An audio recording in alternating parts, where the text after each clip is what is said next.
Formación Especializada Hermes les da la bienvenida al curso Impacto del Enfoque de Género en la Valoración Probatoria, a cargo de nuestra maestra Moribel Shaley López García. Muy buenas tardes, maestra. Como breve reseña curricular de la maestra les comentamos, es licenciada en Derecho por la Facultad de Derecho y Ciencias Sociales de la Universidad Autónoma Benito Juárez de Oaxaca, licenciada en Derechos Humanos por la Universidad Autónoma de Chiapas, maestra en Derecho con especialización en Litigación Oral por Western School of Law, San Diego, California, maestra en Derechos Fundamentales por el Instituto de Derechos Humanos Bartolomé de las Casas, Universidad Carlos III de Madrid. Cuenta con maestría en Lógica y Filosofía de la Ciencia por el Máster Conjunto de las Universidades de Salamanca, Laguna, Granada y Valladolid en España. Máster interdisciplinar en el estudio y prevención de la violencia de género de la Universidad de Salamanca, España. Docente de la Universidad Autónoma de Oaxaca y la Universidad Anáhuac, Campus, Oaxaca. Docente en la especialidad de Derechos Humanos del Instituto de Capacitación, Departamento de Colaboraciones en Investigación del Delito de la Procuraduría General de la Justicia, Control del Poder Judicial del Estado de Oaxaca, adscrita al Circuito Judicial de la Región Mixteca, sede Tlaxiaco. Bien, compañeros, sin más preámbulo, maestra, la dejamos con su auditorio. Muchas gracias. Adelante.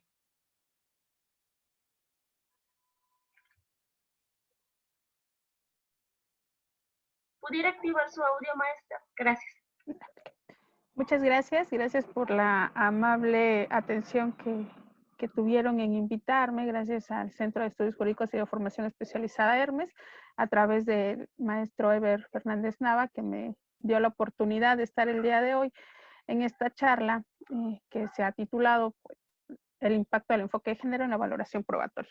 Y sobre todo porque se intenta dar respuesta a la pregunta, ¿es el enfoque de género una ventaja probatoria simétrica? Que es una de las cuestiones que se han estado debatiendo estos últimos años respecto a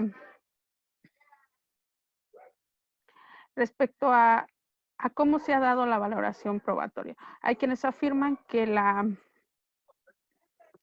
enfoque de género no corresponde a una valoración probatoria lógica, y esta cuestión necesita algunos estudios, y en esta clase trataré de dilucidar y sentar algunos puntos respecto a esta situación.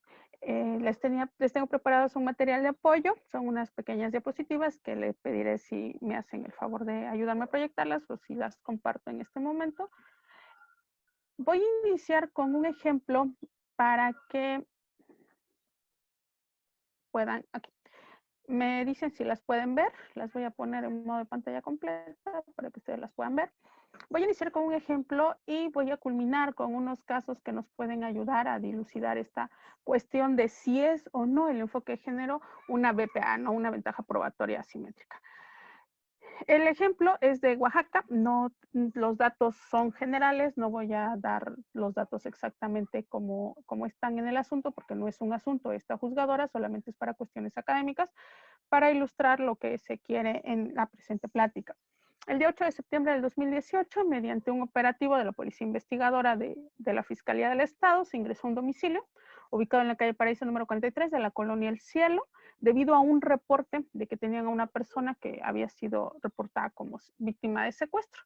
Dentro de las personas detenidas existen varias. Primero se encontraba un matrimonio, un esposo de 47 años que fue reconocido por la víctima como el chofer, el que manejaba el auto en el coche en el cual fue secuestrado, la esposa de esta persona que fue identificada como quien hacía las llamadas pidiendo el rescate de la víctima, un sujeto de 35 años que fue identificado como la persona que amagó a la víctima para subir al coche en que fue transportado, y una niña de 16 años que estaba embarazada en el momento en que se realizó el operativo, fue detenida también y fue identificada por la víctima como la persona que le llevaba los alimentos. La adolescente obviamente para este trabajo nos vamos a enfocar en la adolescente, es llevada ante el Tribunal Especializado de Justicia para Adolescentes, decide declarar y en esencia en su declaración ella refiere que le llevaban los alimentos porque sus padres la obligaban a ayudarlos en esas actividades. Ella dice que estaba trabajando en una tienda de ropa, que se tiene que salir de esa tienda de ropa porque su padre la había golpeado por haber salido embarazada, le había dicho palabras como que era una puta, que por eso quería irse, por eso quería salir de la casa, entre otras palabras. Y además le dice que a partir de ese momento ya no iba a salir de su casa y debía de ayudarlos con sus asuntos. ¿Cuáles eran sus asuntos? Pues estas cuestiones de los secuestros. Ella refiere dentro de la declaración, yo no tenía otra manera de ganarme la vida y si no los obedecía, tenía miedo de que me golpearan y perdiera a mi bebé. Es una de las frases que más se maneja durante toda la declaración por parte de la menor niña. El defensor, además de esto, adjuntó un dictamen médico que demuestra que la chica tiene lesiones antiguas en todo el cuerpo, como cortaduras, marcas de quemaduras, probablemente cigarros, dice la médico, por la manera en cómo están esas quemaduras, y una fisura en una de las costillas. El juez, al momento de poner la sanción, la considera coautora del delito de secuestro y la sanciona con la privación de la libertad por el tiempo máximo que marca la Ley Nacional del Sistema Integral de Justicia Penal para Adolescentes. Este es el caso con el que yo quiero iniciar. A través del chat, no sé si me podrán contestar si todos están de acuerdo en la actividad del juez, en que efectivamente ella era parte de esta cuestión del delito de secuestro, lo manejan como coautora. Ella era la que llevaba los alimentos. No sé si todos me puedan poner en el chat sí, no, y ahorita vemos las respuestas. Esta lo vamos a dejar, lo voy a poner como muestra de lo que quiero tratar o de lo que quiero dilucidar con esta pregunta de ¿es realmente el enfoque de género un BPA? La valoración de la prueba desde el razonamiento probatorio, y voy a manejarlo desde la escuela de razonamiento probatorio, no desde la escuela de la lógica, porque es esta escuela la que nos maneja los BPA. La escuela del razonamiento probatorio nos dice que al momento de valorar pruebas hacemos tres tipos de razonamiento. El dogmático, que está relacionado con la calidad del conocimiento producido, es decir, de cómo vamos a producir el conocimiento en la sala de audiencias para materia penal o durante el proceso para las demás materias que siguen siendo escritas. El epistémico, relativo a la calidad del conocimiento producido, y aquí, como todos ustedes sabrán, este conocimiento epistémico tiene una relación directa con el contexto. Y este contexto tiene una relación directa con el principio de plausibilidad que nos maneja Douglas Walton para las pruebas. El lógico, relacionado con el control y proposición de lo que se tendrá como probado o no dentro del proceso. En estos tres aspectos basa la escuela del razonamiento probatorio, aquello que hacen los jueces al momento de valorar. Como ustedes saben y conocen, el doctor Tarufo nos dice que esa valoración de prueba que hacen los jueces, pues es el enlace entre lo que entre las pruebas y los hechos que se tienen, ¿no? Los enunciados fácticos. Ahora, recordemos que la escuela de razonamiento probatorio nos dice que hay tres etapas también para la prueba, que es la preparación de la actividad probatoria, la producción de pruebas y argumentos, la etapa de decisión y justificación de hechos probados o no probados. Y es aquí en donde, como materia de derechos humanos, que son transversales, entra el enfoque de género. El enfoque de género entra en el tipo de razonamiento epistémico. ¿Por qué? Porque se refiere al contexto. Es decir, va a tener una relación con la calidad del conocimiento que vamos a producir. Y va a estar a lo largo de las tres etapas. ¿Por qué? Porque tiene que ver con la preparación de la actividad probatoria para las partes, la producción de pruebas y sus argumentos, y en el caso de los jueces, con la justificación de hechos probados o no, que es una de las cuestiones que más debemos de tomar en cuenta. En el razonamiento probatorio se habla mucho de igualdad de entre las partes. Algunos autores lo mencionan literalmente como igualdad, otros les ponen, se refieren a la equidad procesal. ¿Y qué es lo que busca esta igualdad? Pues obviamente que las partes bajo las mismas circunstancias tengan las mismas oportunidades para aportar pruebas o datos de prueba, que en México tenemos el término constitucional y esta cuestión de datos de prueba, y ayudar a la autoridad judicial para la determinación de los hechos en cualquiera de esas etapas. Sin embargo, la Escuela de Razonamiento Probatorio nos dice que existen momentos en los que dicha igualdad no se encuentra del todo garantizada y existen ventajas probatorias asimétricas o las VPA. ¿Qué van a hacer estas ventajas probatorias asimétricas? Bueno, las ventajas probatorias asimétricas tienen una relación con las reglas de prueba y con los estándares de prueba según la Escuela del Razonamiento Probatorio. ¿Por qué? Porque nos dice que dentro de los estándares y dentro de la actividad probatoria que tienen las partes, puede haber circunstancias que pueden inclinar la balanza hacia una de las partes. ¿Cuáles son ejemplos de VPA? Las presunciones. La Escuela de Razonamiento Probatorio nos maneja que las presunciones legales, en este caso el principio de presunción de inocencia, una presunción en el caso de los trabajadores, por ejemplo, en materia laboral, son VPA. ¿Por qué? Porque deja a una de las partes en una situación distinta a la otra.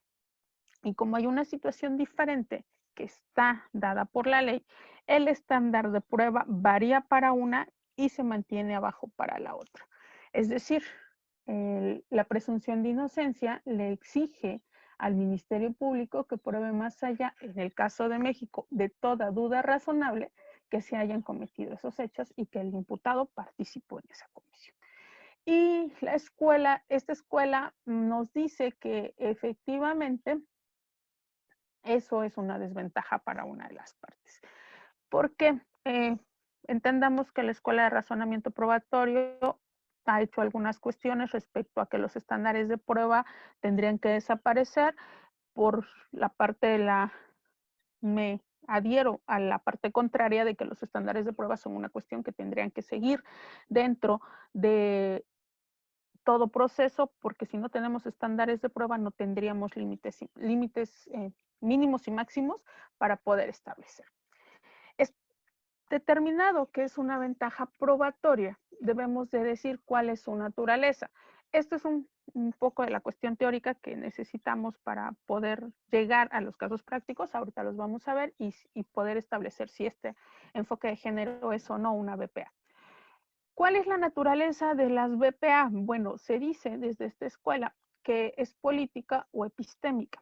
Y efectivamente, las ventajas probatorias sí son políticas o epistémicas, pero recordemos que estas ventajas probatorias desde la política se han manejado como acciones afirmativas. ¿Y para qué se han manejado como acciones afirmativas? Para lograr que un sector de la sociedad que no ha tenido las mismas oportunidades que o los demás sectores o que un otro sector en específico pueda alcanzar el mínimo de acceso a la justicia, el mínimo de respeto a sus derechos, el mínimo de garantías de protección. Desde la política, una ventaja probatoria simétrica parte de eso. De ahí que, por ejemplo, en materia laboral se tengan muchas VPAs a favor de los trabajadores desde el derecho social que pretende lograr equilibrar la balanza de los trabajadores y el patrón. ¿Qué buscan? Bueno, busca establecer dos cosas. Primero, sobre quién recaen los efectos negativos de no alcanzar el estándar de prueba. Y segundo, sobre quién recae el deber de alcanzar el estándar de prueba. Es decir, busca establecer y busca reducir los errores que se puedan cometer al momento de dictar la sentencia. ¿Para qué? Para una distribución de errores que disminuyan sentencias equivocadas. De ahí que las VPA o las ventajas probatorias asimétricas sean correctas en determinados momentos y sean plausibles de poner dentro de un sistema legal para lograr un equilibrio de las partes y poder establecer una sentencia adecuada. Ahora, las VPA en el caso de los enfoques de género. En el caso de los enfoques de género, tenemos que al ser considerados los enfoques de género han sido muy criticados por algunos sectores debido a que se cree que son ventajas, pero se cree que son ventajas y se cree que son ventajas porque dicen que su base son creencias, prejuicios o estereotipos que no necesariamente son hechos y que podrían estar o no dentro del acervo probatorio. Y aquí es uno de los primeros puntos de desencuentro entre la teoría o la escuela del razonamiento probatorio y la escuela del análisis de las pruebas desde el método y desde la perspectiva de derechos humanos como un análisis lógico de la prueba. Se basa en creencias, prejuicios o estereotipos que no necesariamente son hechos. Es ahí donde tienen que tener donde debemos de poner mucha atención. ¿Por qué? Porque el género es un prejuicio y es un estereotipo que se ha reforzado a través de la sociedad. La escuela de razonamiento nos dice, al depender de subjetividades y desde la visión de quien juzga, deja en estado de indefensión a la otra parte.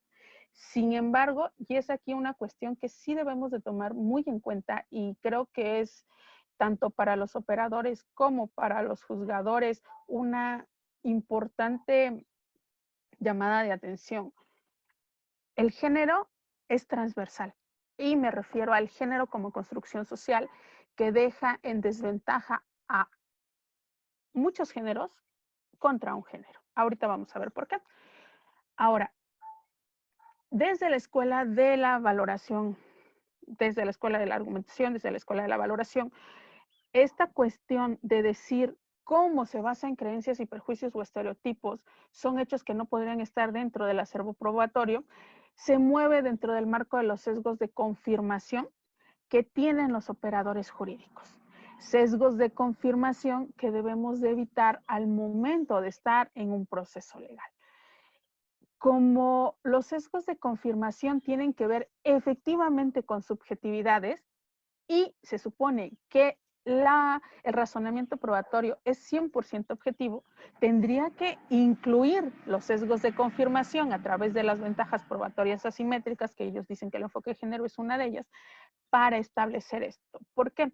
Porque si no, dejamos de fuera precisamente la subjetividad del juzgador. Y esto no lo podemos dejar de fuera, porque el más allá de duda razonable, el problema del más allá de duda razonable es que no tomamos en cuenta que es hecho por juzgadores. Y los juzgadores siempre van a estar con esa cuestión de subjetividad. Entonces, ahí hay una contradicción bastante patente respecto a la ventaja probatoria asimétrica que maneja la escuela de razonamiento probatorio. La ventaja probatoria asimétrica en el caso de género, esta escuela ha dicho que se trata de las siguientes cuestiones. Una valoración de prueba diferenciada, una carga de prueba diferenciada, un estándar de prueba diferenciada y un uso de prueba de oficio. Son los 4 elementos que dice la escuela de razonamiento probatorio, y digo la escuela de razonamiento probatorio porque quien empezó a hablar de esto es desde esta escuela, que existe una diferencia clara y patente cuando estamos hablando de valoración de prueba con enfoque de género. Y vamos a ver por qué nos dice esto. Bueno, la valoración de prueba con perspectiva de derechos humanos, y aquí hay que tener cuidado, chicos, es una valoración de prueba con perspectiva de derechos humanos que la ha trabajado la Corte Interamericana de Derechos Humanos desde diferentes enfoques, enfoque de género, enfoque de infancia, enfoque de pluriculturalidad, perdón, enfoque de edad, enfoque de pluriculturalidad. Son los 4 más importantes. Pero, por ejemplo, también está el enfoque de personas en tránsito, son estos enfoques desde derechos humanos. La perspectiva que vamos a ocupar es la perspectiva transversal de derechos humanos con enfoques diferenciados. Para entender la valoración de prueba bajo el enfoque de género, debemos de tomar en cuenta una cosa muy importante, el contexto de lo que es género y no confundir bajo ninguna circunstancia género con sexo. ¿Qué dice género? Debemos recordar primero, por sexo, ¿qué vamos a entender? Vamos a entender lo biológico, el conjunto de elementos físicos, cromosomas, genitales externos, internos, gónadas, estados hormonales, caracteres secundarios, todo lo que tiene que ver con la asignación sexual desde lo biológico. Y recordemos que desde lo biológico son son 5 sexos, hombre, mujer, y lo que antes se conocía como hermafrodita, hermafrodita con cromosomas con tendencia hacia lo femenino y hermafrodita con tendencia hacia lo masculino. Es hermafrodita y hermafrodita con tendencia hacia lo masculino y con tendencia hacia lo femenino. Ahora ya no se le llama hermafrodita, tiene otra designación, pero como es el término más conocido, lo manejaremos en esta charla así todavía, como hermafrodita. Son 5 géneros biológicos, 5 sexos, perdón, biológicos que debemos de tomar en cuenta. Sin embargo, el género no se refiere a eso. El género se refiere a las construcciones sociales que ustedes y yo hemos hecho, aparte basados en este conjunto de cualidades que la sociedad nos impone o nos da por pertenecer a determinadas características biológicas. Ustedes recordarán y conocen que por lo regular se maneja el binomio hombre-mujer. Para muchas cuestiones, es más, van a contestar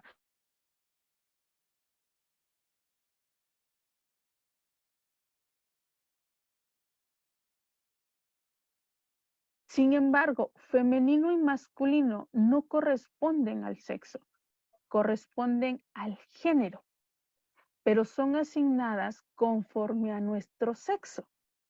Lo femenino y lo masculino tiene que ver con el hecho de nacer hombre o mujer. Y además, el género lo adquirimos. Desde la teoría de la violencia de género, desde estos estudios de violencia de género, nos dicen que cuando un ser humano se va desarrollando a lo largo de su vida, llega una etapa cuando ya empieza a interactuar más con la sociedad, cuando ya empieza a ir a la escuela, cuando ya tiene más salidas en las que se adapta a una tendencia hombre o mujer, y ahora a cualquiera de los otros géneros reconocidos, pansexual, transexual, transvesti, lesbiana, homosexual, transvesti con tendencias, transvesti con homosexualidad, transvesti con lesbianismo y todas las combinaciones de géneros que existen. Pero esa adaptación también tiene una relación directa con las influencias de la familia, la sociedad y las instituciones. Y eso precisamente es el género. Son rasgos de personalidad, actitudes, sentimientos, valores y conductas que diferencian, restringiendo al binomio a hombres y a mujeres, pero es a hombres y al resto de géneros. ¿Por qué me permito decir esto? Bueno, porque a través de la historia, a través de toda la historia, porque es la antropología la primera que empieza a estudiar esto, Durkheim, por ejemplo, desde los estudios de antropología nos dice, la asignación de roles, la asignación de trabajos ha sido desde la asignación de lo biológico. Tu mujer tienes hijos, entonces no estás hecha para ir a cazar. Estás hecha para los cuidados de la casa, estás hecha para la recolección. ¿Por qué? Porque tu función procreadora te impide salir a hacer esto. Durkheim en sus estudios y Levi Strauss también lo marcan así desde los estudios que han hecho de cómo se han ido adaptando, cómo se ha pasado de unas sociedades que eran matriarcales a la hora al patriarcado. Estas cuestiones de adaptaciones del trabajo desde lo biológico a lo social han ido avanzando. En un primer momento fueron, el trabajo se divide respecto a tu función biológica de procrear o no procrear, y convierto al hombre en proveedor, convierto al hombre en cazador, convierto al hombre en protector y convierto a la mujer en todo lo contrario, en cuidadora, en recolectora, en esta cuestión de cosas que no la ponen en riesgo porque ella no tiene los suficientes talentos, porque ella no tiene las suficientes capacidades. Y eso se va acrecentando con el paso del tiempo. Debido a que dos de los mecanismos principales por los cuales se construye el género son la socialización y el control institucional. Estas dos instituciones influyen de manera directa en la diferenciación entre hombres y el resto de géneros. Ya no hablamos solo de mujeres, sino hombres y el resto de géneros. En este caso, principalmente la mujer, que es la que más tiene estudios, pero si ven también los grupos LGTBTQ, son los que se han visto perjudicados por esta diferenciación. Y este es el contexto que cuando estamos haciendo valoración probatoria, también tiene que ver con la determinación de hechos. Por eso se dice que el género está dentro del razonamiento epistemológico que tiene que hacer la autoridad y los operadores jurídicos en la valoración de hechos. Es parte de ese razonamiento epistémico que se debe de hacer. ¿Por qué? Porque influye de manera directa en la forma de pensar del operador jurídico. Se podría sonar. Ejemplos en el derecho de cómo influye de manera directa en el pensar del operador jurídico. Vamos a ver, la violación entre cónyuges, que esta es una jurisprudencia que teníamos hasta hace unos años en México y es jurisprudencia. Es violación entre cónyuges, sino ejercicio indebido de un derecho, no configuración del delito de.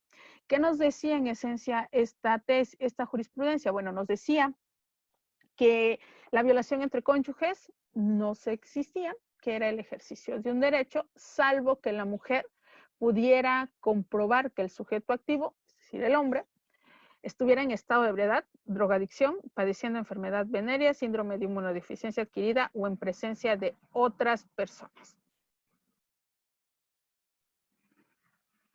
Y decimos que quien lo tenía que probar era la mujer porque ¿cómo pruebas en ese momento si la violación es un hecho y además si se da entre cónyuges sumamente privado que estaba en estado de ebriedad? Cuando hay una tesis que nos dice que el estado de ebriedad solamente se puede comprobar por el dictamen químico correspondiente.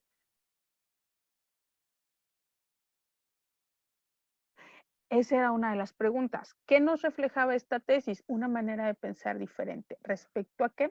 Respecto a la cosificación de la mujer y respecto a que la mujer, una vez casada, tendría que cumplir con sus deberes maritales, porque eran parte de la obligación el sostener relaciones con sus maridos. ¿Qué nos refleja exactamente? Un trato diferenciado hacia la mujer. Ellas no podían disponer de su sexualidad una vez que contraían matrimonio, dado que parte de sus obligaciones es cumplir con la obligación de cohabitar o, en su caso, demostrar que el cónyuge que impuso la cópula se encontraba en estado de ebriedad o drogadicción. Ahora debemos considerar que para demostrar esas circunstancias, como ya les dije, el estado de ebriedad, alguna enfermedad una enfermedad venérea o el síndrome de inmunodeficiencia adquirida, pues tendría que ser sobre una prueba pericial. Prueba pericial que recaería en dónde? En la persona del cónyuge varón. ¿Qué nos traería como consecuencia eso? Una complicación para la obtención de la prueba para la mujer. No bastaba con que la mujer dijera, es que me violó, yo no quería y él llegó y me impuso la relación sexual, aún siendo mi marido, me violó. ¿Por qué? Porque no era posible que un hombre violara a su esposa porque era parte de un derecho. De ahí que dentro de la teoría de género se hable de las asimetrías de poder, que es una cuestión diferente a las BPA, a las valoraciones probatorias asimétricas, pero que tienen relación. ¿Por qué? Porque ambas son cuestiones que ponen en desventaja a una de las partes. Esto es importante cuando estamos hablando de BPAs y sus implicaciones en el razonamiento probatorio, y estamos hablando de género y sus implicaciones en el razonamiento probatorio, porque si un juez no toma en cuenta el contexto de asimetrías de poder que se pueda desarrollar, estaría cometiendo una falacia al momento de la determinación de los hechos. Y me permito afirmar esto porque las asimetrías de poder o relaciones desequilibradas de poder son aquellas que se dan entre personas que ejercen un rol de autoridad sobre las otras o se producen entre personas que no ocupan la misma posición dentro de la interacción. Desafortunadamente para el resto de los géneros, porque no hablo solamente de mujeres, sino del resto de los géneros, el hombre ha tenido una situación de superioridad. Ahorita, si me da el tiempo y me lo permite también el administrador, voy a proyectar unas imágenes de publicidad en donde nos queda claro que las mujeres son cosificadas y son vistas como simples objetos desde cierto tipo de publicidad. Ese tipo de situaciones que la publicidad nos da todos los días, que lo vemos en la televisión, nos dan una imagen de superioridad del hombre sobre la mujer o sobre cualquiera de los otros géneros. Y esto lo podemos identificar cuando ya estamos en una sala de audiencias o estamos litigando algún asunto por 3 pasos. Esto lo tomo de la maestra Sheila Sánchez López, que es quien ha definido estos 3 pasos de manera más sintética. ¿Cuáles son esos 3 pasos? Bueno, el primero es identificar qué poder o facultad está involucrando en la relación personal motivo de conflicto. Esto porque para esa relación de poder, todo derecho implica por sí mismo la capacidad de hacer o no hacer o permitir algo, y esto justamente es lo que se denomina poder. Si vemos en la jurisprudencia que puse de ejemplo, ahí se establecía que había una relación asimétrica de poder del hombre. ¿Por qué? Porque él podía imponer la relación sexual como ejercicio de un derecho. O sea, tú te casabas y tenías que tener el hombre podía imponer la cópula aunque la mujer no quisiera y no estaba cometiendo una violación. ¿Por qué? Porque era el ejercicio de un derecho. Entonces ahí ya había una relación de poder que le impedía a la mujer ejercer libremente la sexualidad dentro del matrimonio. Me refiero a que sea también consensuado dentro de. Después tienes que identificar las condiciones personales de género y de contexto de quienes ejercen dicho poder dentro de la relación personal que se analiza. ¿Para qué? Para advertir si las personas involucradas en el conflicto están en una posición de igualdad o desigualdad entre sí. Si pueden o no puede decidir, ya sea el hombre o la mujer puede decidir dentro de la relación. Si puede decidir los dos de la misma manera, no estamos ante una asimetría de poder. Pero si alguno de los dos tiene restringido ese poder de decisión, no va a poder decidir, y entonces estamos cubriendo el segundo paso para determinar ese desequilibrio de poder. Y tercero, determinar si existe o no un ejercicio asimétrico, y esto cuando una persona sí se le permite hacer, dar o omitir algo y a otra persona que está en la misma situación no se le permite hacer lo mismo sin que exista una razón objetiva y razonable que lo justifique. Un ejemplo, hasta hace unos años, por ejemplo, y me tocó ver un caso específico, a una chica no se le permitía ingresar a la facultad de arquitectura, porque decían que arquitectura era una licenciatura, era una carrera específicamente para hombres. ¿Existe o no existe un ejercicio asimétrico de poder? Sí. Arquitectura no es una carrera específicamente para hombres.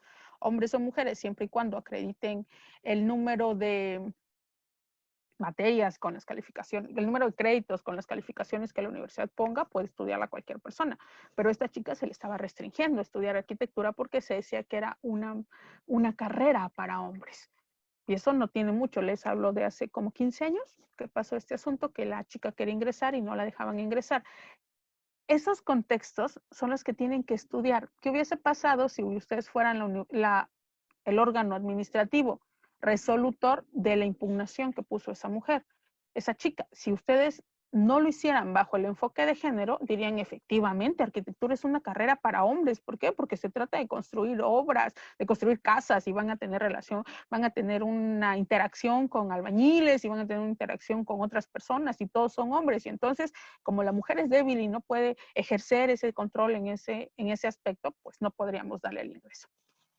De ahí que realmente debemos poder ver si el enfoque de género es una BPA o no es una BPA. Si tomamos en consideración las desventajas en las que han sido puestas las mujeres y al día de hoy el resto de los géneros, porque los homosexuales, las lesbianas, los transexuales, los pansexuales, los asexuales, están siendo puestos en una posición clara de desventaja respecto al resto de nosotros, encontramos que exigir a los juzgadores una visibilización del contexto de género en el ejercicio de sus funciones constituye no una ventaja probatoria simétrica, sino una igualdad en la impartición de justicia equilibrada y acorde a los estándares actuales. ¿Por qué?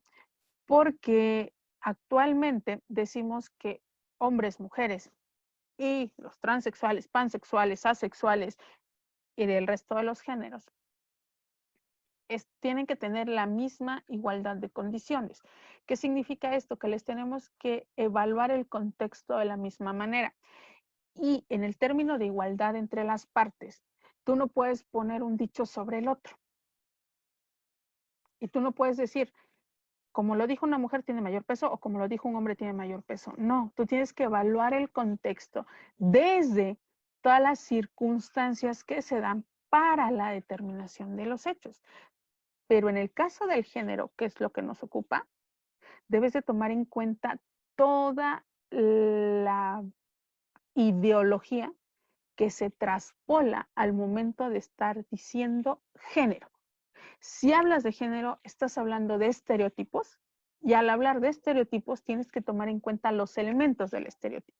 Los elementos que han colocado al hombre como proveedor, a la mujer como aquello débil que debe ser proveído y a los demás géneros como invisibilizados. Porque cuántas personas realmente piensan cuáles son las condiciones de las personas homosexuales, asexuales, pansexuales. ¿Qué pasa si una persona asexual que no se identifica con ningún sexo y con ninguna cuestión biológica de atracción hacia alguno de ellos, le imponen la cópula?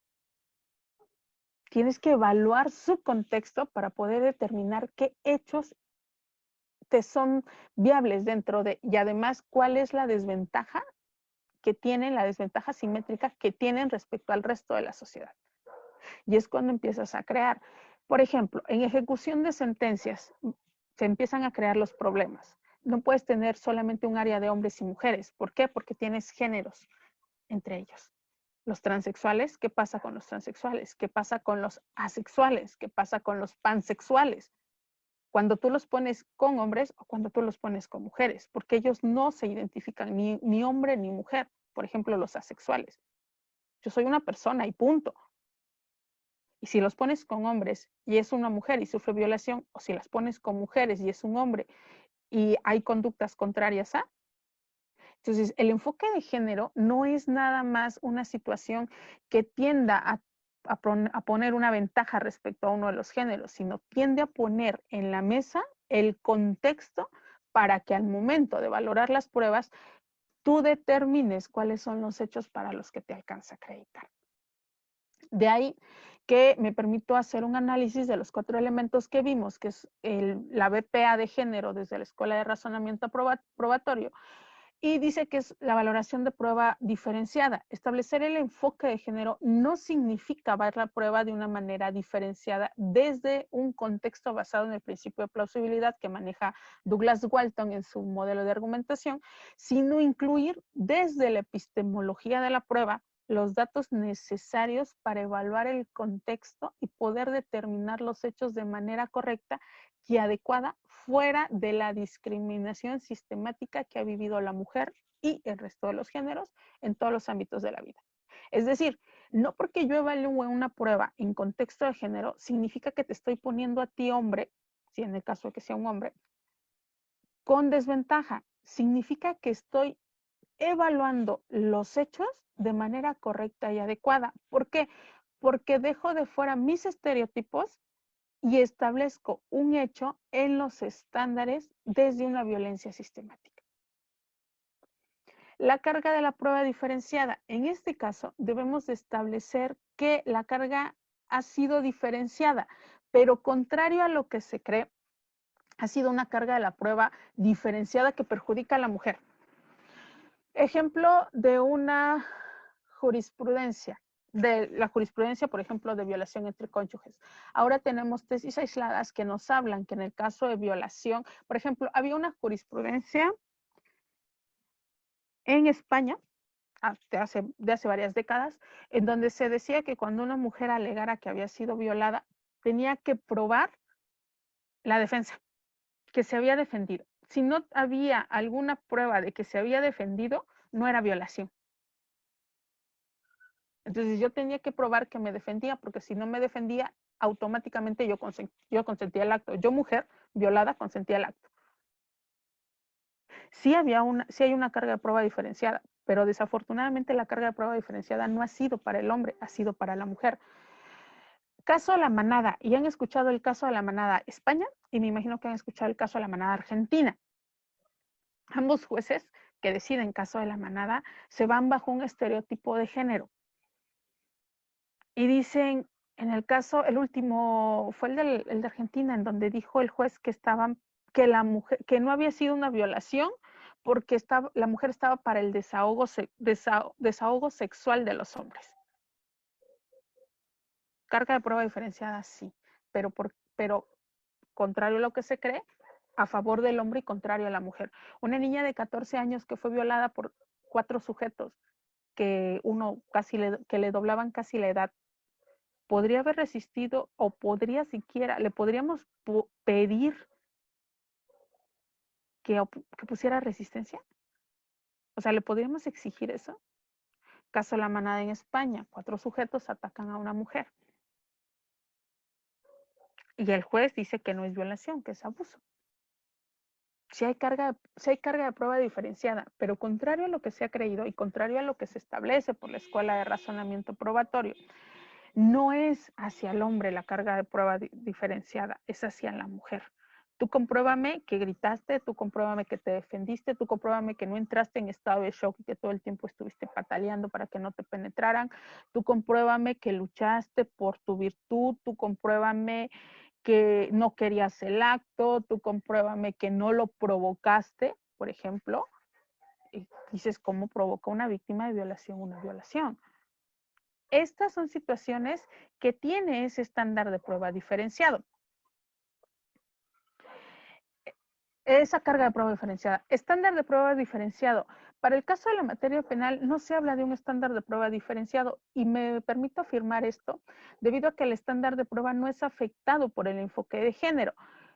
Pero al tomar en cuenta que el juzgador debe considerar el contexto, puede determinarse equivocadamente bajo un sesgo cognitivo que se redujo el estándar a favor de la mujer en virtud de que se ha considerado derivado de un estereotipo de género que no es posible beneficiar a quien por tradición se encuentra por debajo del hombre. Es decir, ¿qué pasa si un juez determina de los hechos que narramos en el ejemplo de secuestro, por ejemplo, que esa niña que estaba embarazada, que le pasaba alimentos al secuestrado, no era partícipe porque vivía bajo un contexto sistemático de violencia? ¿Qué hubiese pasado? Hubiesen dicho que el juez estaba beneficiando a una secuestradora. Sin embargo, bajo el contexto de género, lo que el juez debió de haber hecho era precisamente eso, determinar que una niña de 16 años embarazada que temía por la vida de su bebé, que no tenía otra forma de conseguir alimentos, que no tenía otro lugar a donde irse a vivir, porque ella dijo, yo trabajaba, pero como salí embarazada, mi papá no me dejó ir a trabajar y me golpeaba. Y como yo tenía miedo de que me golpeara estando embarazada y perder a mi bebé, yo dejé de ir a trabajar. No tenía otra forma de ganarse la vida.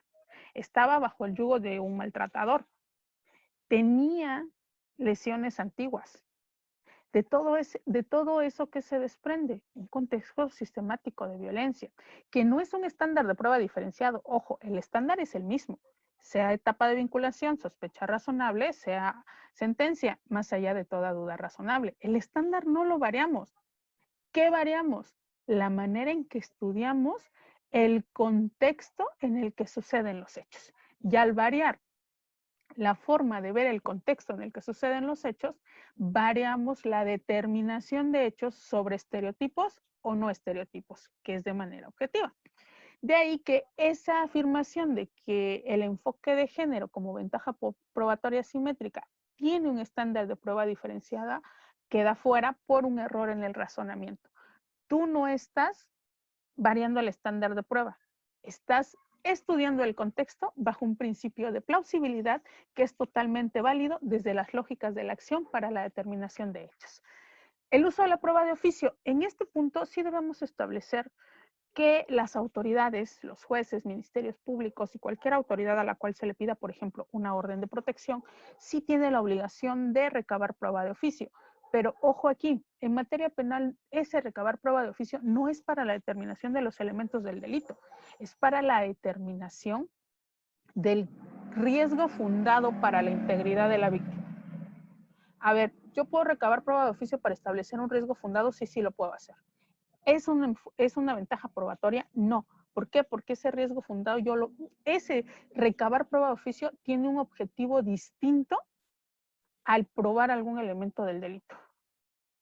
Yo lo que quiero es proteger la integridad de la víctima, hombre, mujer, niño, niña, o cualquiera de los otros géneros, transexual, pansexual, asexual, para establecer que sí tengo el riesgo y los elementos suficientes para dictar una orden de protección, una medida cautelar, una medida de protección. Pero no es para que yo subsane las deficiencias de la fiscalía, de la asesoría o de la defensa. Yo juez no busco eso, yo juez busco tener los elementos para proteger la integridad de un sector que ha sido vulnerable. Y en este caso los géneros son vulnerables y son vulnerabilizados por el resto de la sociedad. De ahí que yo me permita afirmar que los 4 elementos que se habla desde una parte de la escuela de razonamiento probatorio de que el enfoque de género es una ventaja probatoria simétrica, no se encuentran cubiertos si los estudias desde un contexto lejano a los estereotipos. Si los estudias desde el enfoque de género mismo, vas a encontrar que no hay una ventaja probatoria simétrica. Lo que hay es un estudio desde el principio de plausibilidad de la prueba para poder llegar a la determinación de hechos, que es una cuestión diferente.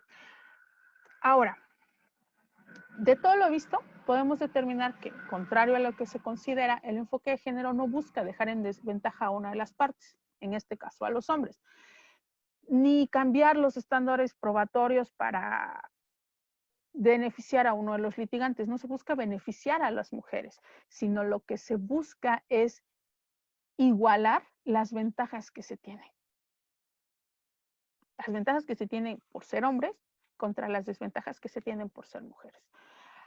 Debemos establecer las asimetrías siempre van a ser basadas en la superioridad de un sexo sobre otro. Desafortunadamente, a lo largo de la historia, desde la antropología, desde la sociología, desde la perspectiva de género, desde los teóricos de la violencia de género, se ha visto que la superioridad la manejan los hombres sobre el resto de los géneros. Ya no manejemos el binomio hombre-mujer, sino hombre y el resto de los géneros. Ya les dije mujer, asexual, pansexual, transexual, homosexual, lesbiana, transexual, lesbiano, transexual, transvesti y todos los demás géneros que han sido aprobados y que tenemos reconocidos. Queer, queen, drag queen y todos los géneros. ¿Para qué? Para otorgar las mismas oportunidades desde la visibilización de la violencia que han sufrido a lo largo de los años. Por ejemplo, la violación terapéutica, que es una de las cosas que se está viendo ahora. Eres lesbiana y se ha visto y es tema de varios casos que están siendo sometidos a organismos internacionales. Eres lesbiana y yo te llevo con un montón de hombres, 10, 15, 20, 4, 5, 6, los que sean, para que te violen y le encuentres gusto a las relaciones heterosexuales. ¿Para qué? Para que te cures o para que dejes de lado el lesbianismo. Si no evaluamos desde el enfoque de género, que no se refiere únicamente a una mujer, insisto, estos hechos podremos determinar, pues es una violación tumultuaria. A ver, espérame, es que esa violación tumultuaria tenía un contexto diferente y tenía un fin diferente, que se agrava. ¿Por qué? Por una violación de derechos humanos mayoritarios. ¿Es desventaja para una de las partes? No. Tiene que ver con la epistemología y el razonamiento epistemológico que tienen que hacer las autoridades y los operadores jurídicos. La resolución del caso respecto al ejemplo de secuestro que les puse. En el caso de secuestro que les fue puesto al inicio y que para los que entraron un poquito tarde se los voy a regresar, perdón por los que, para que ellos se encuentren en igualdad de condiciones. El ejemplo es este. Hacen un operativo, entran a una casa de seguridad, encuentran a un matrimonio, hombre-mujer, encuentran a una persona, el matrimonio, el padre, digamos, el hombre es el que manejaba el vehículo el día del secuestro, la mujer es la que hacía las llamadas, hay otra tercera persona que fue quien amagó a la víctima y hay una niña de 16 años estando embarazada que era quien le daba los alimentos a la víctima. La adolescente es llevada ante el Tribunal Especializado en Justicia para Adolescentes, decide declarar y en esencia lo que refirió cuando declaró pues es que ella ella le llevaba los alimentos a la víctima porque sus padres la obligaban a ayudarlos con sus actividades, trabajaba en una tienda de ropa, pero se tuvo que salir porque su padre la golpeó por salir embarazada.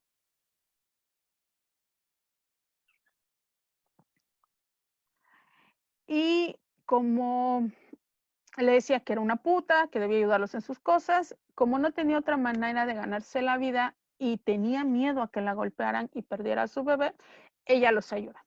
Además de esto, hay un dictamen médico que demuestra que la chica tenía lesiones antiguas en todo el cuerpo, cortaduras, marcas de quemaduras, probablemente por cigarros, y una fisura en las costillas.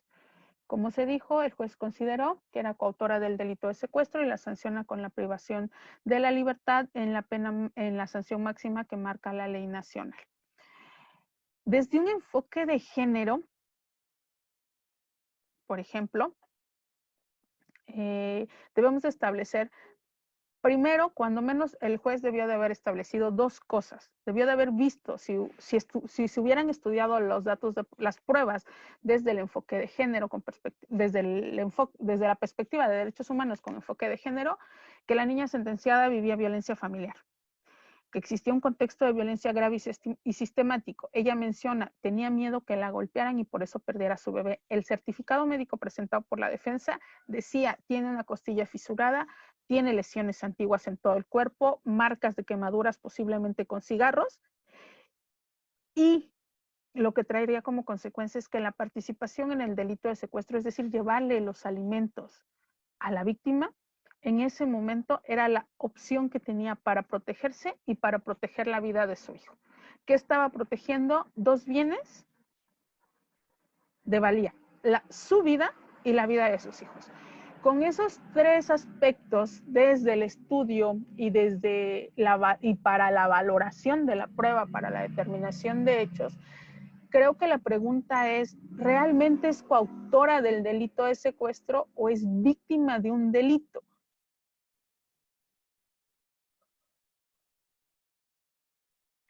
Para ello, para eso precisamente, para determinar estas preguntas, la respuesta a estas preguntas, es que nos sirve el enfoque de género. Para estudiar este tipo de situaciones en donde si no las vemos bajo el enfoque de género, no podemos establecer de manera clara los hechos. Y entonces sí estamos poniendo una valoración probatoria simétrica desde un estereotipo de que no es posible que esta mujer tenga una eximente, porque esta niña tenía 16 años. Cuando salió embarazada la golpearon, se tuvo que salir de trabajar. Y ella dice, tengo miedo de perder a mi bebé. Cuando alguien dice, tengo miedo de perder esto, ¿por qué hacemos esa frase, hombre, mujer o cualquiera de los otros géneros? Porque realmente sabemos que existe un contexto en el que podemos perder eso. Y aquí la niña dice, yo tengo miedo de perder a mi bebé. Por eso ayudaba a mis papás. No tenía dónde más ir. Sus papás la sacaron de trabajar. La golpeaban. ¿Realmente es coautora de un delito o es víctima de otro delito?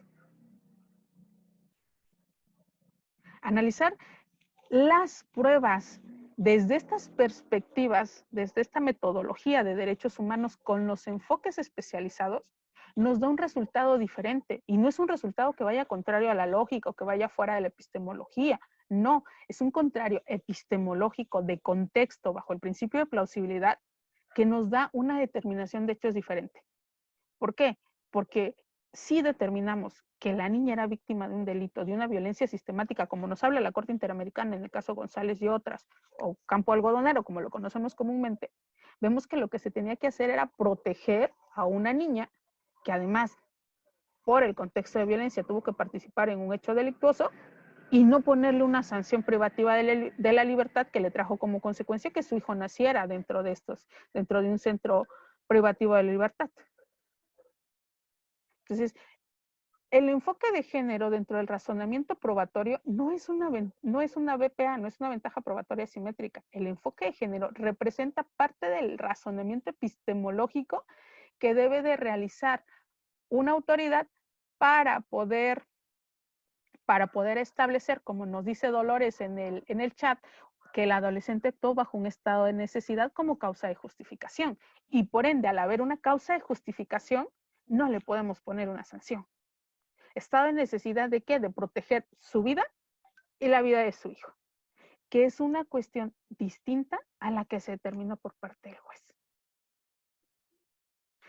¿Qué otros ejemplos nos sirven para ilustrar esto? Porque ya sé que nos causa mucho revuelo, son muchas burbujitas en la mente. Créanme que yo también las tuve en su momento cuando empecé a estudiar esto del razonamiento probatorio desde la escuela esta famosa escuela de Llorona, cuando empezamos a introducir los enfoques. En el caso de México tenemos 3 casos que son base cuando queremos estudiar pruebas y cuando queremos hacer razonamiento probatorio desde enfoque de género, que no está peleado, ojo, con un razonamiento objetivo, con un razonamiento epistemológico, con un razonamiento lógico. El primero es, el amparo en revisión. Ambos son de la primera sala, es el 1284-2015, que es el caso de Carla Carmen Pontigo Luciotto, y el amparo en revisión 554-2013, que es el de Mariana Lima Buendía, que son nuestras Biblias, digamos, en el caso de investigación con perspectiva de género, y obviamente caso González y otras, Campo Algodonero versus México, de la Corte Interamericana de Derechos Humanos.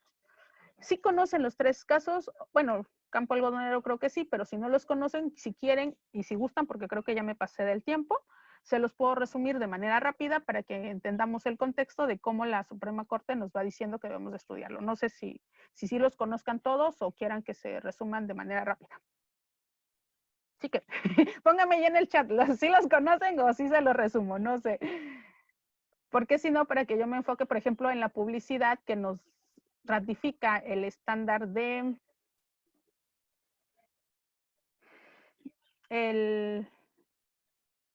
se resumen, ok, no, vamos a resumirlos.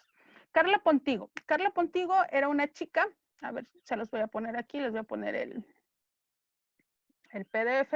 De todas maneras, si quieren y alguno gusta, me pueden pedir, yo tengo ya los archivos descargados y se los puedo proporcionar con muchísimo gusto. De todas maneras, si no, las diapositivas ya las tiene el organizador del evento, que le agradezco nuevamente, y se las podrá proporcionar. Ahí están los números de amparo.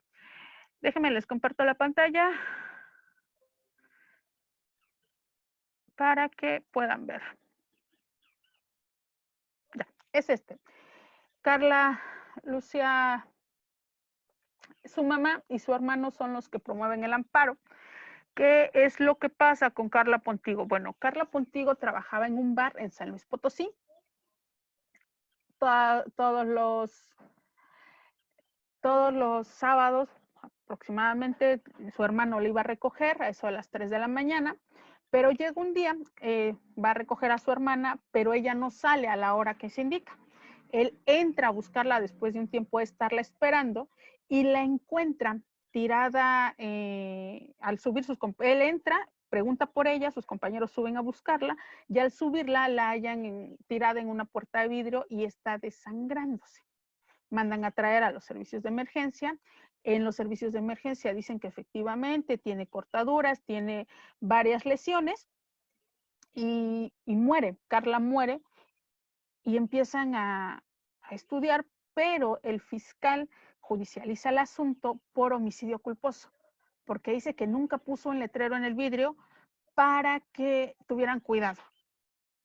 Y se inicia el asunto como un homicidio culposo. Los familiares de Carla no estuvieron de acuerdo porque el dueño del lugar, que fue a quien acusaron de homicidio culposo, ya había tenido conductas de acoso en contra de Carla, y no solamente en contra de Carla, sino en contra de varias de sus compañeras. Y ella presentaba heridas de defensa. Es decir, estaba sufriendo, aparte de las heridas que se causó por haber chocado contra esta puerta de vidrio, presentaba heridas de defensa, heridas defensivas. Estas heridas defensivas consistían en que ella, o daban la impresión de que ella se había defendido de un ataque. Con base en esto, la primera sala de la Suprema Corte de Justicia de la Nación conoce y le dice a la Fiscalía, efectivamente, aquí tenemos datos de que no hubo un homicidio culposo. Aquí lo que hay es posiblemente un feminicidio. ¿Por qué? Porque ya el dueño del bar ya había tenido varias cuestiones de acoso y lo habían visto sus familiares y lo habían denunciado los familiares y lo habían denunciado otros trabajadores de ahí. Y momentos antes de que Carla chocara con la puerta, había tenido un enfrentamiento con el dueño del bar. De ese enfrentamiento se entendían las lesiones defensivas que tenía Carla Pontigo al momento de ser certificada. Cuando ves desde la perspectiva de género, desde el enfoque de género, te das cuenta que aquí hay algo más. Si lo ves con los estereotipos de que, pues no pasa nada, vamos a ver, son estereotipos, es una mujer, está muerta, se desangró en el hospital, vale, ya, vamos, homicidio culposo. Tú no pusiste el letrero, se cayó, se golpeó contra el vidrio, lo rompió, al caer se hizo diferentes cortes, se estuvo desangrando y ya, no hay más. Pero ¿qué pasa cuando analizas que ya hay quejas de otros trabajadores por acoso? Que había un antecedente de que el dueño acosaba a Carla, de que Carla rechazaba ese tipo de situaciones y que además presentaba heridas defensivas de un ataque. Bajo el enfoque de género ya vemos que estas 4 situaciones, a ver, espérame, aquí hay algo más, ¿no? Aquí puede existir algo más, no simplemente un homicidio culposo. O sea, no simplemente fue y se topó con la pared, con la puerta de vidrio, la rompió, se cayó y por eso se está desangrando. Aquí tenemos 4 factores que debemos de tomar en cuenta. ¿A qué nos lleven? No sabemos si nos lleva un feminicidio, no sabemos si nos lleva un homicidio calificado, no lo sabemos porque toda la investigación pues, no ha tenido ese resultado.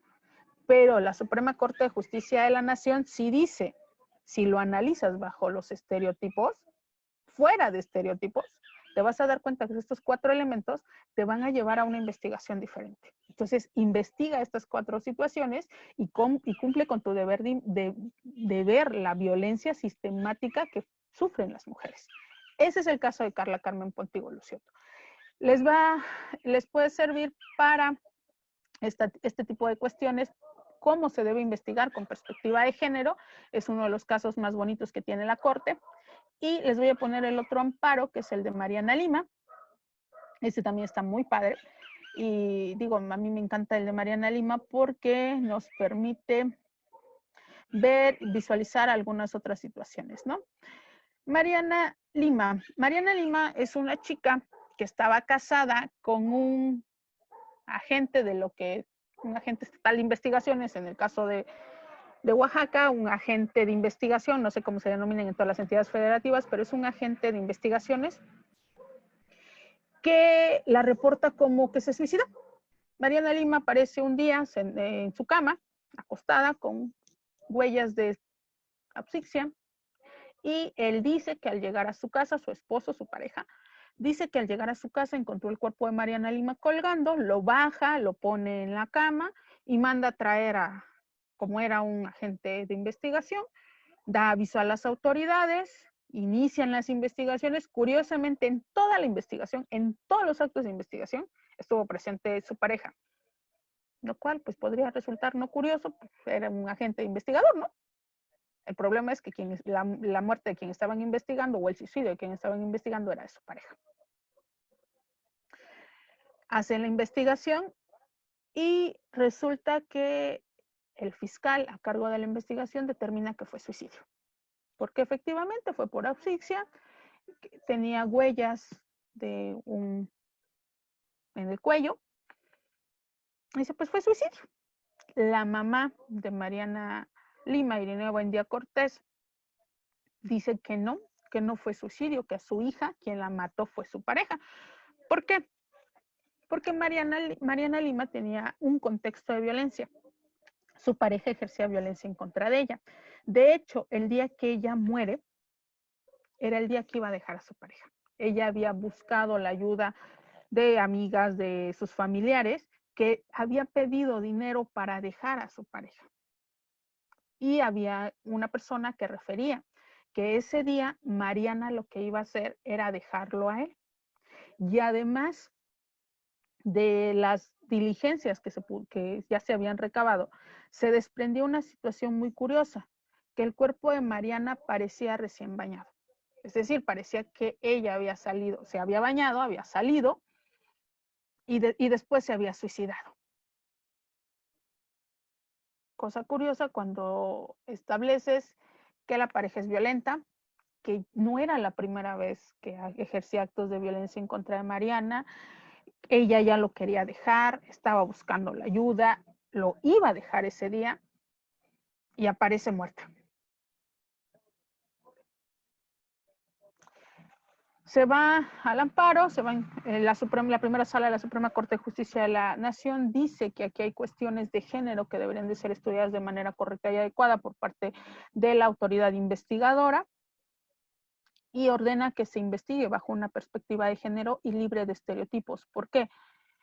Un cuerpo que estaba recién bañado, es decir, salió de la ducha, de la regadera, y después va y se cuelga, sin ropa. Quería dejar a su pareja ese día. Ya habían tenido problemas. Además, presentaba huellas de violencia física que ya se había ejercido. Había personas que habían visto que su pareja ejercía violencia en contra de ella, que era controladora, que era agresivo. Pero se determinó en un primer momento que había sido un suicidio. El contexto de género, el enfoque de género, nos da un resultado diferente al que nos daría un razonamiento sin el enfoque de género. Sin el enfoque de género, el fiscal, en el caso de Carla, dijo, pues fue un homicidio culposo, no pasa nada, se desangró, se murió.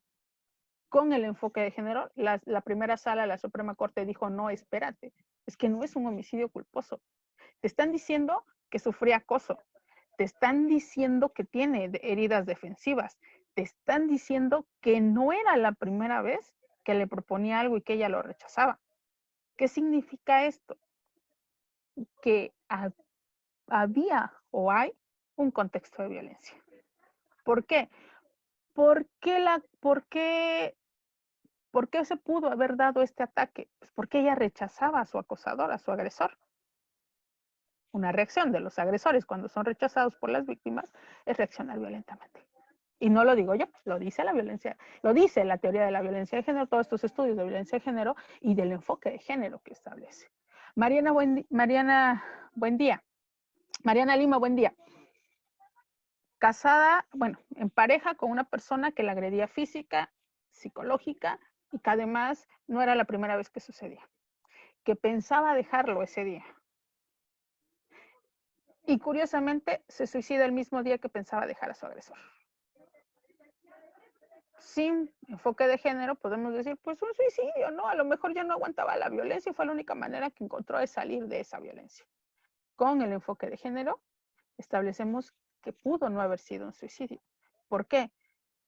Porque son muy pocas las personas, es muy poco el porcentaje de personas que al momento de suicidarse se bañan previamente a, que al momento de suicidarse tuvieron altercados con su pareja, que al momento de suicidarse pensaban dejar a su agresor. El estándar se reduce. Y entonces decimos, o estaba dentro de este pequeño porcentaje, o aquí lo que hubo fue una conducta diferente, que pudo haber sido un feminicidio. ¿Por qué? Porque yo la quería matar por los antecedentes de violencia, yo ya la había cosificado, yo ya había pensado que ella es de mi propiedad, que ella es de mi posesión y por tanto puedo disponer de su vida si ella se quiere alejar de mí.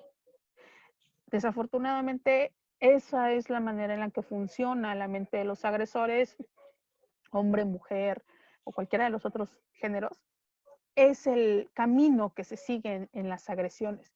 Se empieza con la agresión psicológica, se pasa a un empujón, a un jalón, a un pellizco para ir acrecentando la agresión física hasta que se llega el momento de que o la víctima muere o en el último instinto logra pedir ayuda y sale de su agresor. Y son muy pocas las víctimas que logran salir.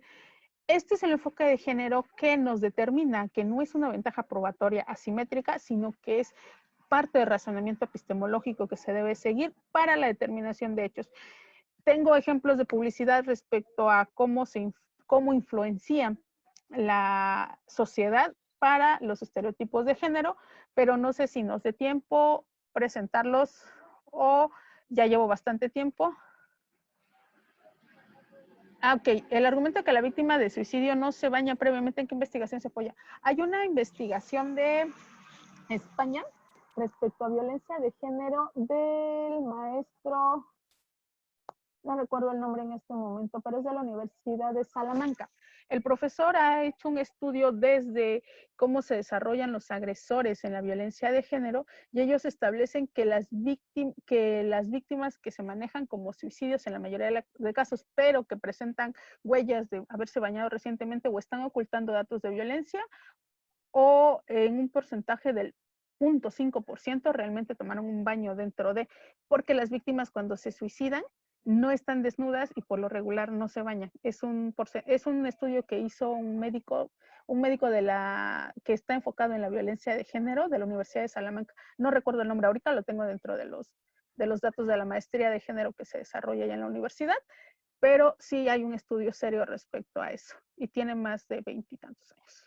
El maestro tiene más de 30 años en el estudio de género. Es muy poco frecuente que una víctima de suicidio, bueno, no una víctima, que una persona que se va a suicidar salga del baño y lo primero que haga sea suicidarse. Es como el segundo acto. O sea, sí se puede, o sea, no es que no haya, sí se bañan los suicidas, pero no es una acción previa al suicidio. Por lo regular tienen otras acciones, el escribir una nota, el presentar alguna cuestión de depresión, otros ni siquiera la presentan, sino directamente van a esto, porque el suicidio tiende a un instinto que ha sido trabajado durante mucho tiempo y que ya tiene como una serie de pasos a seguir.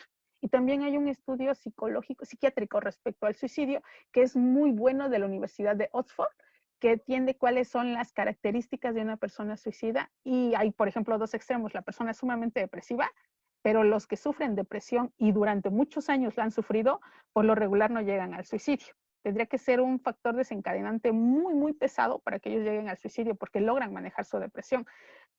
Y los que no se les nota que ha sufrido depresión, pero hay un factor desencadenante en ese momento que los impulsa a suicidarse.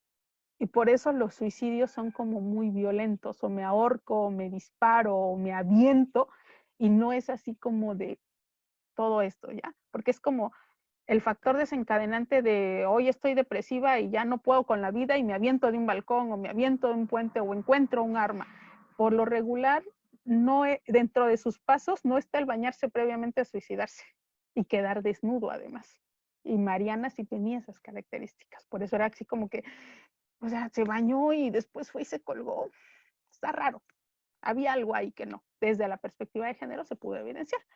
¿Sale? No sé si quieran ver los ejemplos, ya me tomé muchísimo más tiempo. Quieran hacer las preguntas, les proyecto los ejemplos, no sé qué quieran hacer. Tengo igual algunos videos de cómo se refleja la influencia de la sociedad en esto de género, pero si quieren preguntas, pasamos a la sesión de preguntas. Si hay alguna pregunta en este momento. Ejemplos, ok. Los ejemplos de publicidad. Voy a ver si se los puedo proyectar porque videos no he proyectado, pero denme un segundo. Ok.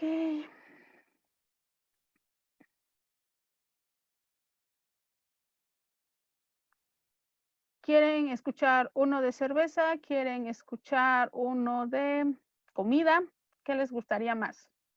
¿Comida o cerveza? Para que vean la influencia de la publicidad. Cerveza. Vale. Sos mía. Permítanme un segundo, déjenme abrirlo para que vean. Ok.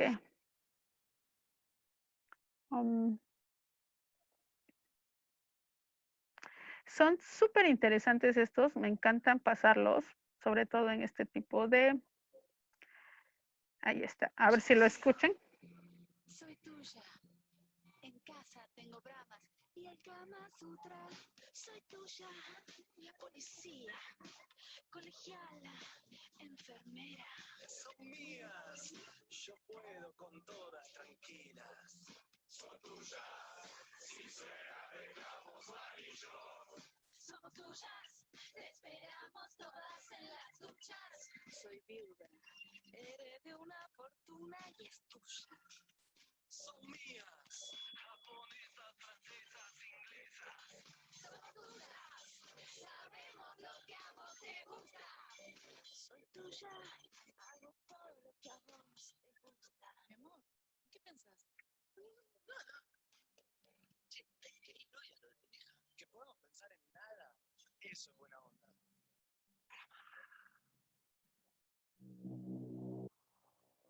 Tomen Brahma y van a tener a todas las mujeres que ustedes quieran. Y aparte van a ser suyas. Les voy a pasar otro. ¿Sí lo escucharon? ¿Sí se escuchó?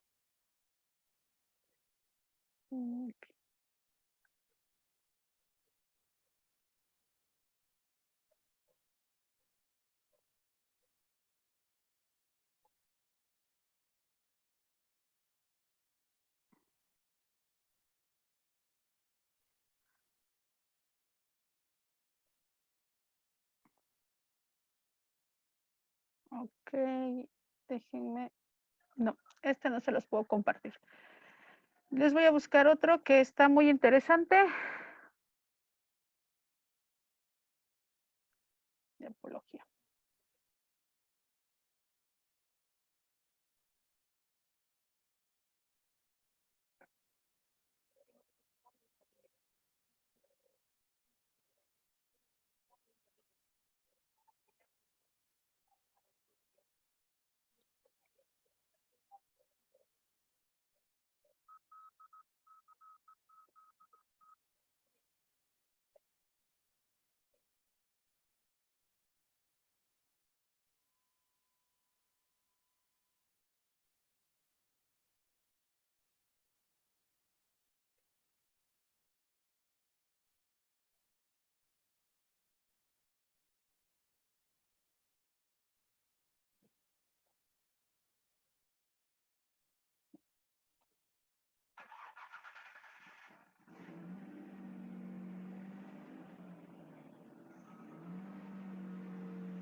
Como escucharon, si ustedes le preparan la copita de coñac soberano, nunca va a fallar y siempre va a estar contento.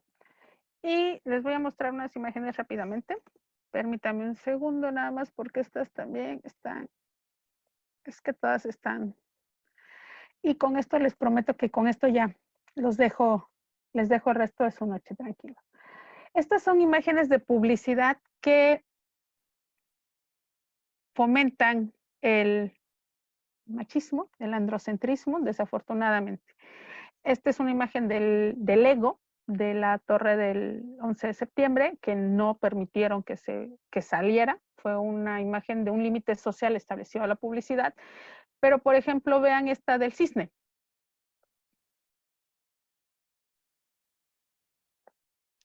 Esta de una marca de ropa interior. Sobre todo, no recuerdo si algunos fueron proyectados en México, pero son de algunos proyectados en otros países. La mujer ya está muerta, tiene un tiro en la cabeza y está en lencería. Dolce & Gabbana, que este sí lo hicieron retirar en varios países. ¿Qué posición tiene la mujer respecto a 4 varones y cómo se encuentra? Este de Gucci, que también lo hicieron retirar en varios países de Europa por la apología a la que hacía. Kiss, un cigarro. Este lo hicieron retirar, pero es un límite a la publicidad. Este de género. Apología a la desnudez de la mujer. Los hombres machos se matan entre ellos. La mujer que al manejar, somos pésimas manejando, esa es la imagen que tienen todos y que se ha reproducido. Las mujeres son malas manejando y va a atropellar al hombre. Esta está criticada respecto a lo que refleja. Tacones asesinos. ¿Las mujeres somos asesinas? ¿Las mujeres que usamos tacones somos asesinas? Esa sería la pregunta que se deriva de eso, porque entonces estamos bastante complicados. Hay otras. Esta. Chicas vestidas por chicos. Cosificación de la mujer.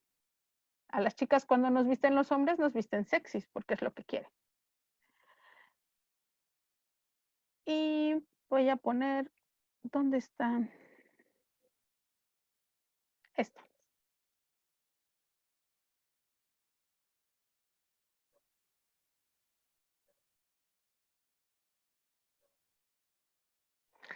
La sexualización de muñecos, todos con color de identificación, rosa mujer, azul hombre, y que además este afiche de película fue criticado porque también el sector LGTBQ dijo que hacía alusión a ellos porque representan colores con los que ellos se identifican. La publicidad, este fue un anuncio quitado en Inglaterra por la alusión a las personas de talla pequeña, que las ponen siempre con un hombre alto y ellos son ceros. Entonces, la publicidad tiene una influencia directa en los estereotipos de género que al momento de estar haciendo el estudio de las pruebas debemos de tomar en cuenta. ¿Por qué? Porque si no, entonces estamos dejando fuera el contexto y los hechos no son de manera racional tomados. Ese es uno de los mensajes que más nos deja la publicidad. La publicidad sí es una cuestión bastante, los estereotipos son muy influenciables al momento de determinar hechos y los que son jueces o los que son defensores o los que son asesores o los que son fiscales deben de tomar en cuenta que no es que se les esté poniendo en una posición de desventaja a los hombres. Se está valorando desde el contexto y desde la plausibilidad que exige para la determinación de hechos. Esa es mi plática con chicos. Espero haberles aportado algo con esta hora y media que ya me tardé. Una disculpa. ¿Alguna pregunta, alguna cuestión? El material se los haré llegar. Igual si alguno gusta tener los links de los videos, con mucho gusto. Los amparos igualmente si los quieren, se los hago llegar al maestro Ever para que él se los haga llegar a ustedes. Muchas gracias. ¿Preguntas, dudas? Compañeros, recuerden que usando su manita virtual pueden pedir el uso de la voz.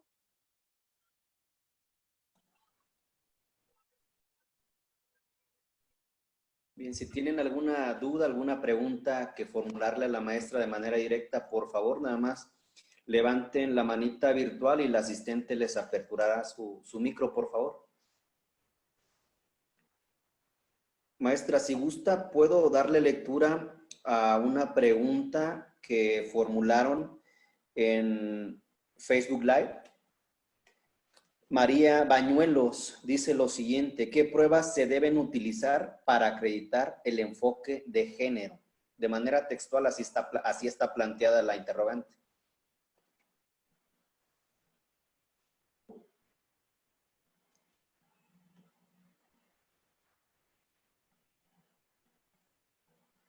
¿Nos apoya con su micro, maestra? Está apagado. Ok, ya. Listo. Es que no me salía.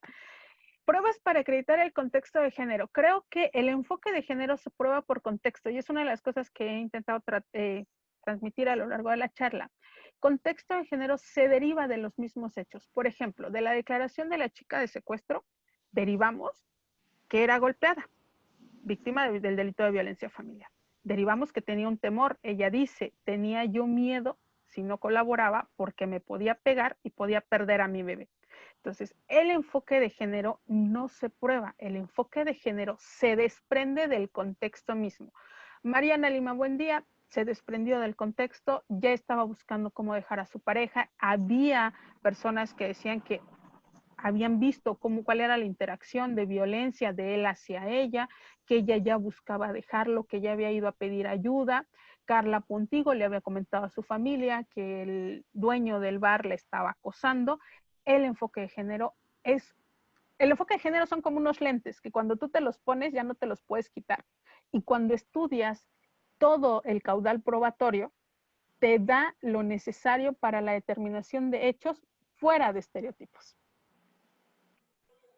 Eso es el enfoque de género. El enfoque de género no vas a tener una prueba específica, sino el enfoque de género es dejar de fuera los estereotipos, estos estereotipos que nos da la publicidad, estos estereotipos que nos enseñan en casa, estos estereotipos que se reproducen en la escuela, todos estos estereotipos para ver que hay una relación asimétrica de poder basada en la superioridad de un sexo hombre, mujer, transgénero, transexual, pansexual, asexual, transvesti, todos estos géneros que han sido creados, que se siente con superioridad sobre el otro. Desafortunadamente, en este momento los estudios de antropología y sociología dicen que quien tiene la superioridad pues es el hombre sobre todo el resto de los géneros.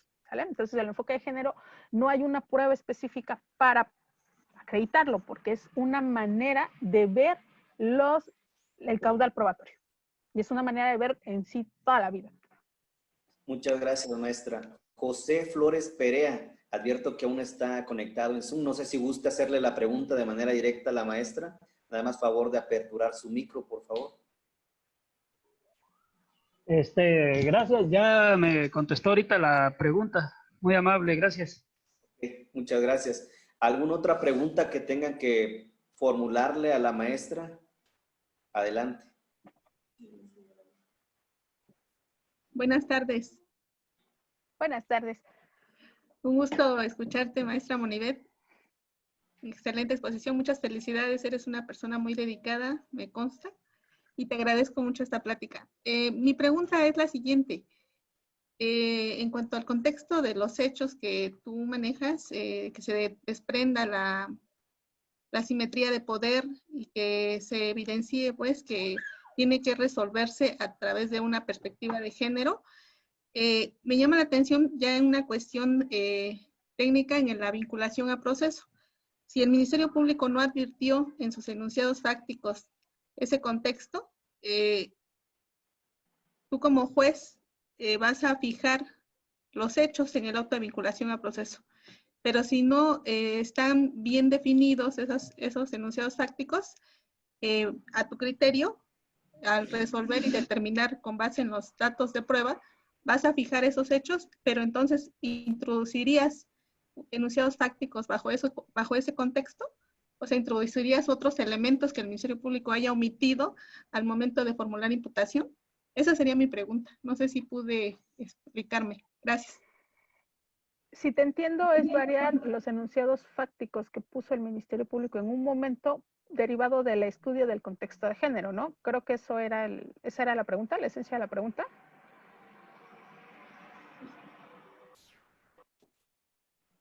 Sí, exactamente. Gracias. De hecho, debemos recordar que efectivamente el Ministerio Público nos lleva unos enunciados fácticos a la audiencia y por eso se formula la imputación. Ahora, el juez puede checar el contexto de género y determinar que hay otros enunciados fácticos, sí lo puede hacer, sí puede variar esos enunciados fácticos. ¿Cuál es el punto de esto? Que también tiene que hacer la argumentación correspondiente en términos del tercer párrafo del artículo primero constitucional que está garantizando derechos humanos y protegiendo y tutelando los derechos humanos de la mujer, adminiculado con la observación general de la CEDAW, en la que México ya fue advertido de que hay una violación sistemática, así como con la sentencia González y otras de Campo Algodonero versus México, de que las autoridades en el ámbito de sus competencias debemos de garantizar que no se repitan este tipo de cuestiones de género. De hecho, Campo Algodonero tenemos un problema bastante grave en Corte Interamericana como país, no se nos ha tenido por cumplida porque las instituciones seguimos manteniendo la violencia estructural de género.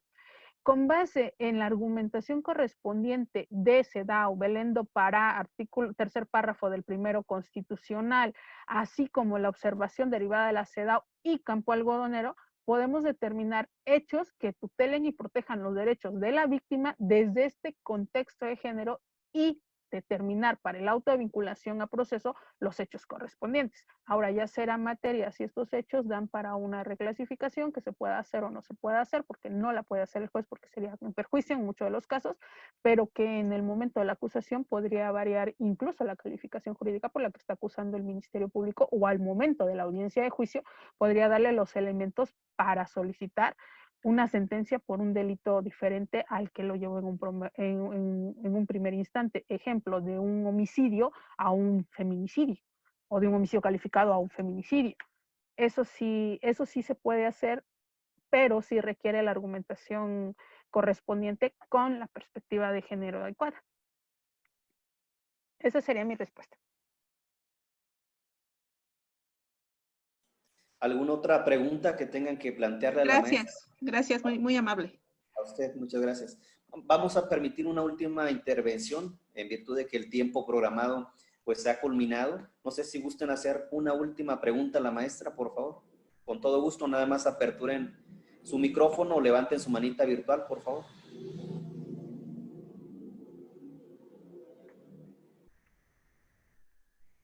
Creo que no existe ninguna otra intervención, maestra.